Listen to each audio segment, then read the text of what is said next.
Our original series episode, That Which Survives, is our review next. Hello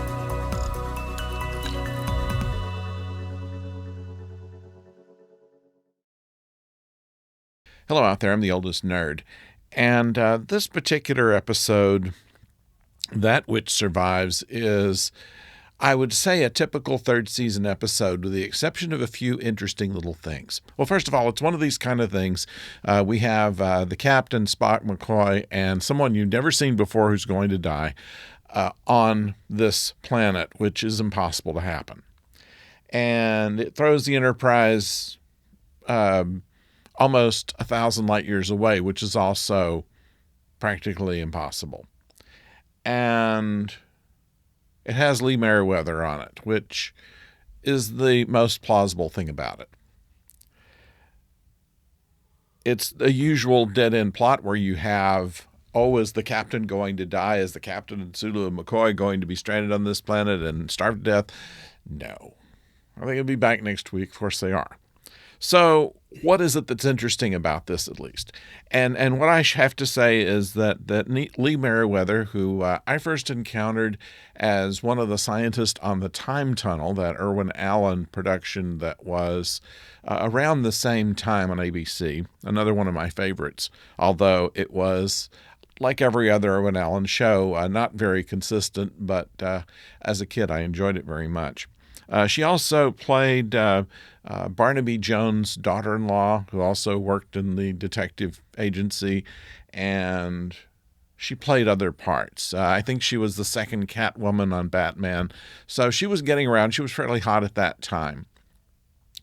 So that's one interesting thing about it. It's mentioned 2 or 3 times in the episode how beautiful she is, and that at least is accurate. Although in the sexist way that they said, how could this woman be so beautiful and so deadly? How could, a woman do this kind of thing? They had to say.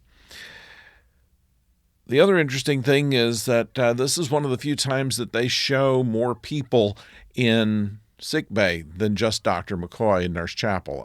Honestly, it seems like nobody works there. Every once in a while, McCoy will refer to a staff, but this time they show Dr. Mbenga. It's the only other time other than the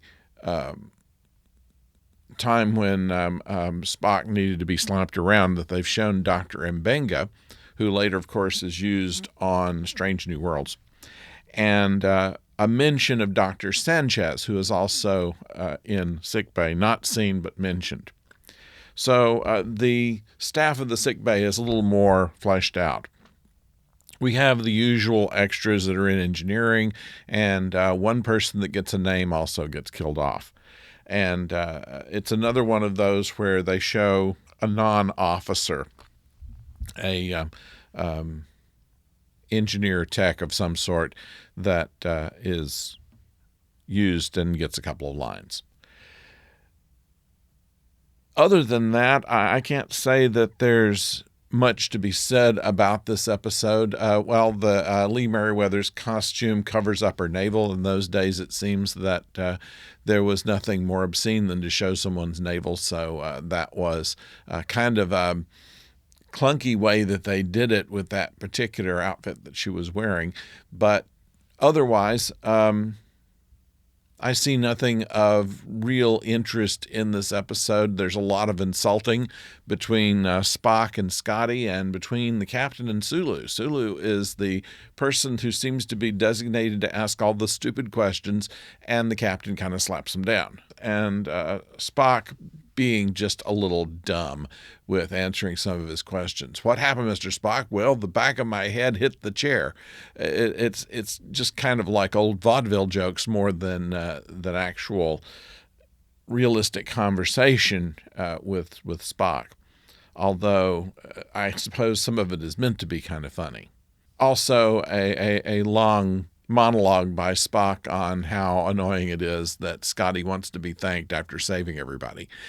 Things like this are meant, I suppose, to point out the differences because Spock is an alien and doesn't understand human emotion, or at least does not believe that it makes much sense, except, of course, that Scotty's feeling about the wrongness of the ship was right and was measurable in a very minute manner, and Spock at least admits that Scotty was right about the wrong feel of the ship.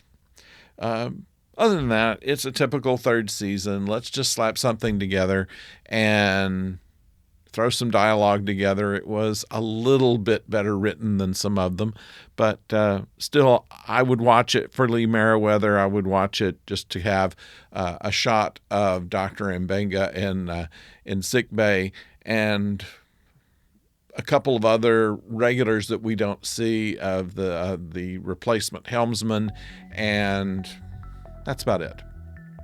So I'd like to know what you think about this. Please put it in the comments below. And of course, if you've not subscribed, please subscribe.